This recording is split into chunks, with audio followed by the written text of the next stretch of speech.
सास, माँ, बहू और बेटी। नहीं नहीं, ये कहानी इन सारे के सारे रिश्तों की नहीं, बल्कि दो रिश्तों में ही सभी रिश्तों के होने की है।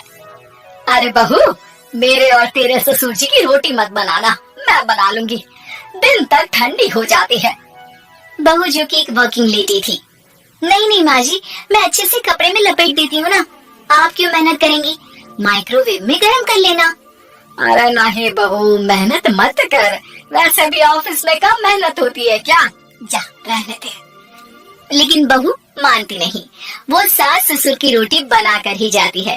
दोपहर में खाने के वक्त ससुर जी कहते हैं, अरे बहू को रोटी बनाने के लिए क्यों मना कर दिया, क्या हो गया, ठंडा ही तो खाते आए हम लोग हमेशा से।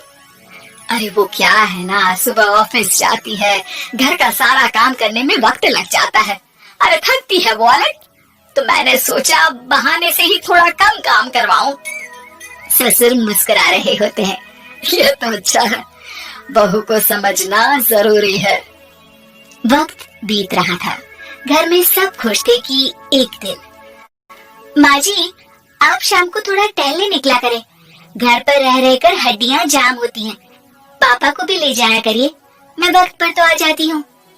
बहू ठीक 5 बजे ऑफिस से घर आ जाती है, फिर चाय नाश्ता बनाकर सास ससुर के साथ बैठती, उन लोगों को सारा दिन का हाल बताती। रात को पति घर आता है। क्या बात है बेटा, ऑफिस से आकर कभी हम लोगों के साथ भी बैठा कर। अरे माँ, दिन रात काम करके मन ही नहीं करता, अगले दिन की फिर तैयारी होती है, आप और पापा ही कमरे में आ जाओ। इससे अच्छी तो बहू है, कितना भी थकी रहे, घर आकर हम लोगों के लिए चाय नाश्ता बनाना, फिर बातें करना। बहू ना होती तो हम बुढ़ा बुढ़िया तो बैठे ही रह जाते। सास और ससुर अब बहू के कहने पर शाम की सैर पर निकलने लगते हैं। सास की कई सहेलियां बनती है, तो ससुर को भी कुछ बुजुर्ग लोगों का ग्रुप मिल जाता है। कैसा रहा सहेलियों के साथ शाम का वक्त? हम लोगों ने तो भाई खूब योगा किया। अरे हम लोगों को गप्पों से फुर्सत ही नहीं होती। वैसे मिसेस मल्होत्रा आज बहू के बारे में कुछ बोल रही थी। तभी वहाँ ऑफिस से बहू आ जाती है, जो जींस और टॉप में होती है। क्या बात है माँ, क्या कह रही थी आपकी सहेली आपकी बहू के लिए?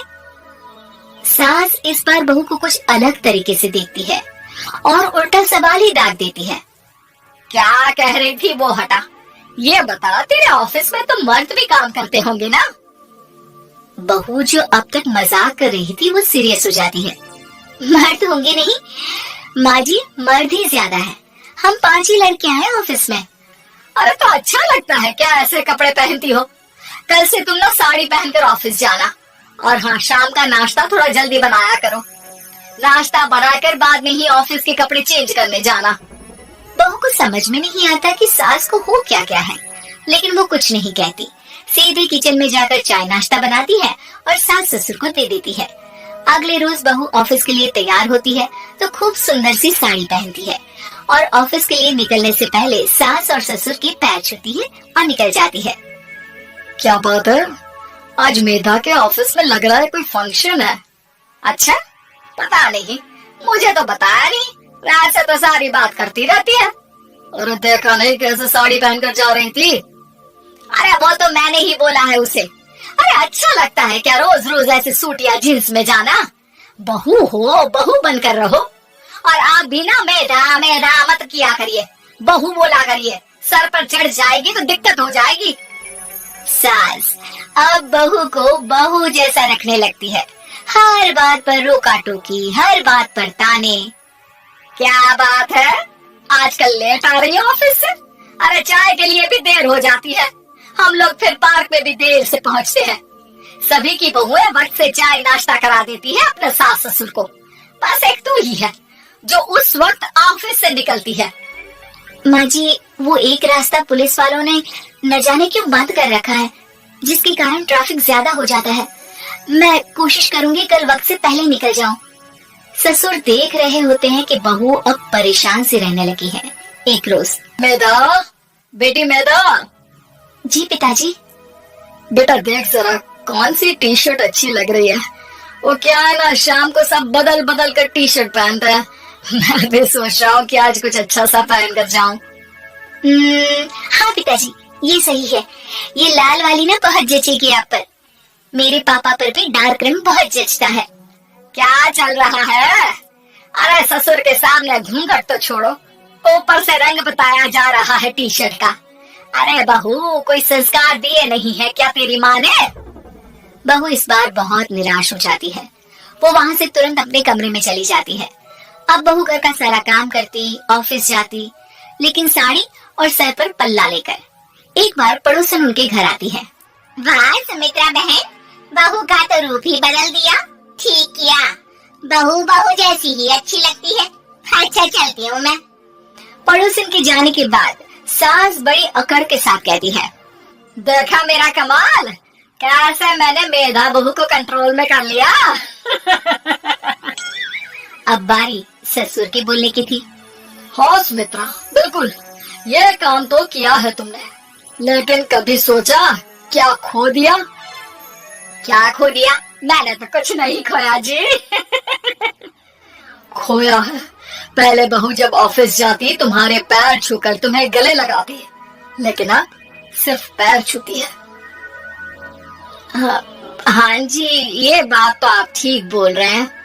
पहले घंटों हम लोगों से बात करती, कमरे में ना जाती, ऑफिस से आते ही खुद की चाय, खाना, नाश्ता सब हम लोगों के साथ करती, सारी बात बताती।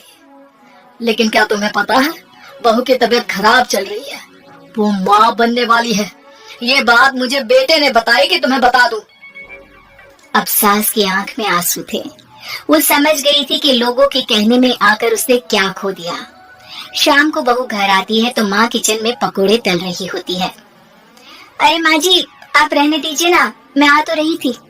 अरे नहीं, जा तू चेंज कर ले, मैं नाश्ता और चाय टेबल पर ही लगा रही हूँ मेधा। सास के मुंह से अपना नाम सुनकर बहू को बहुत अच्छा लगता है। माँ जी, कोई गलती हो गई है क्या? मेरे होते हुए आप काम करे, ये ठीक नहीं है। संस्कारी और समझदार बहू सास को माँ समझती है, लेकिन सास की बेवकूफी उसे सास ही बनाकर रखती है। बहू, मुझे भी थोड़े संस्कार और समझदार बनने का मौका दे, जिससे मैं भी बहू नहीं बेटी को देखूं तुझ में। और हाँ, मेरा होने वाला पोता क्या कहेगा कि दादी ने तो मेरी माँ को बहुत परेशान किया। बहू सास को गले लगा लेती है। नहीं माँ जी, वो कहेगा कि माँ को तो दादी ने बेटी बनाकर रखा है।